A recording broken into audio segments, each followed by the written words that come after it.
हे बघा, द्वेष करायला पण अक्कल लागत नाही. असे गर्दीतून चालले एक फटका द्या कुणाला तरी, एक शिवी हाणा. तो उठून मागे वळून काय काय केलं सुरू, तिथे मग ते प्रकरण सुरू.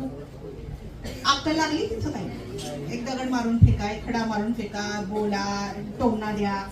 प्रेम करायला बुद्धी लागते. मला या व्यक्तीला काय आवडतं,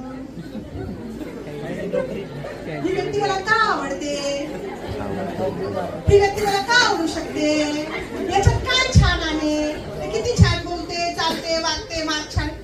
बुद्धी विचार करायला लागतोच ते, ही मला का आवडावी. पण द्वेष आणि भांडण करायला अक्कल लागत नाही, आणि ती गोष्ट आपण जास्त करतो, वापरतच नाही. द्वेषाने द्वेष वाढतो. प्रेम करा. काय ते मोहब्बत की दुकान, नफरत की बाजार में मोहब्बत की दुकान. अलीकडे